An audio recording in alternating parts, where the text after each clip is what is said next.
We've taken 4 of Britain's worst homeowners and using expert guidance tried to improve their shabby style.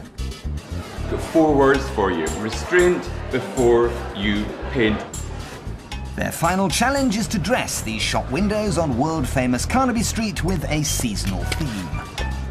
It's their last chance to show what they've learned about colour, space and good design.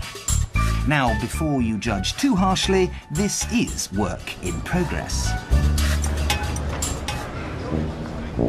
Winter? Summer? Autumn? And spring?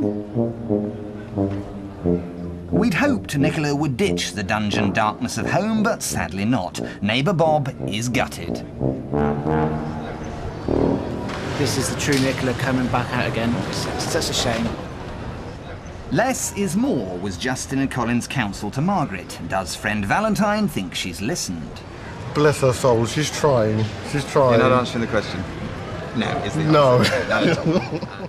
Julia's nominator Mark has had to return home, probably just as well, but Laura can see some progress in her brother Julian's autumnal display. It looks like he's enjoying himself though. Yeah, he's enjoying himself. I wouldn't say it's brilliant, but he's trying. But it's not quite over yet. Our 4 still have to select props to dress their windows. Oh, and remember, they also have to be part of the tableau. Okay, 5, 4, 3, 2, 1. Okay, your hour is up. Come on, come on, come on. You need to now go into your windows and be interactive.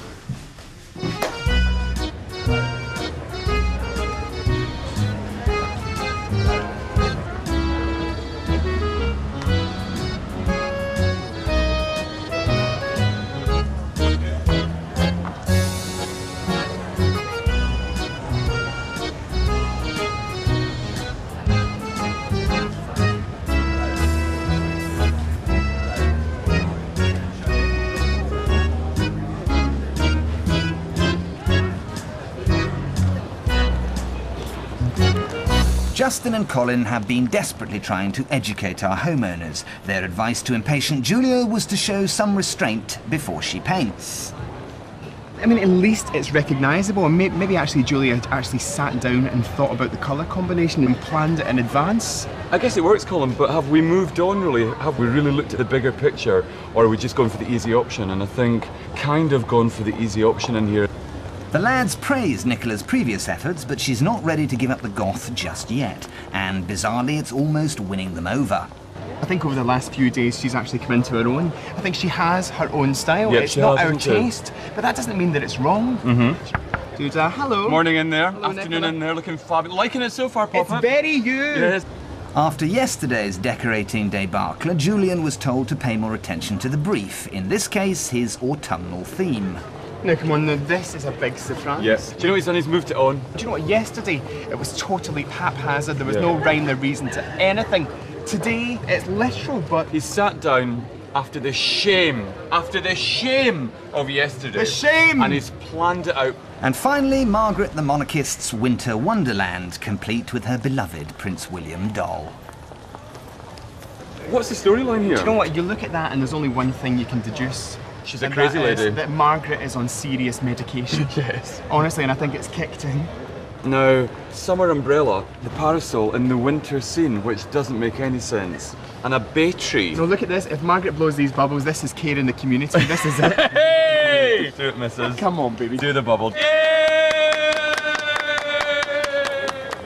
So, as our hopeless householders brazen out their highly public design statements, it's now time to decide who will return to Britain's worst home.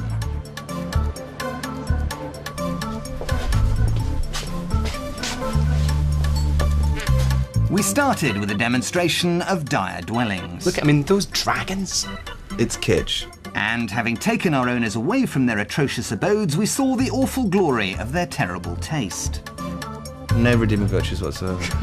At times, our advice has been heeded and we've seen some improvement. I mean, yesterday he was a delinquent, today he's a designer. Alternatively, Honestly. he could be taking us all in. But there's robust evidence to suggest that at least one of our 4 is still capable of committing stylistic suicide at home. So here is the huge question. Are we agreed on the worst? Categorically. Yes, I think. I think it's obvious, don't you? As the nose on my face. So let's start with some recognition for the one who's improved the most. Now, there is a person who we all thought mediocre in every possible way when it came to taste and style and discrimination. But I think it's fair to say today that person has turned things round and surprised us all. And that person is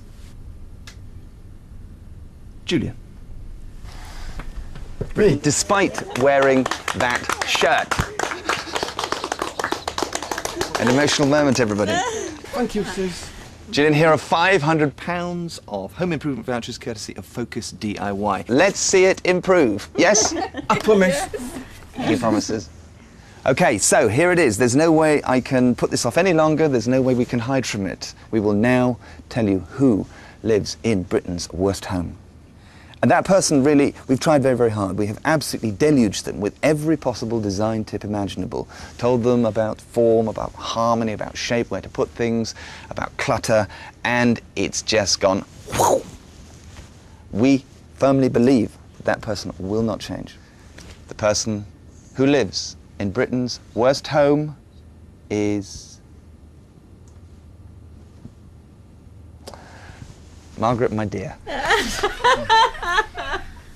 Margaret was originally nominated because the sheer quantity of royal rubbish in her house left no room for her. We tried to deprogram her obsessive collecting, and this is what she came up with.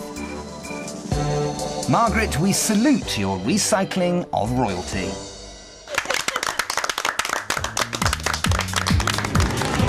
Since appearing in our honours list, Margaret's grudgingly made space for the odd family photo. And it looks like Julian is well on the road to a life free from cardboard.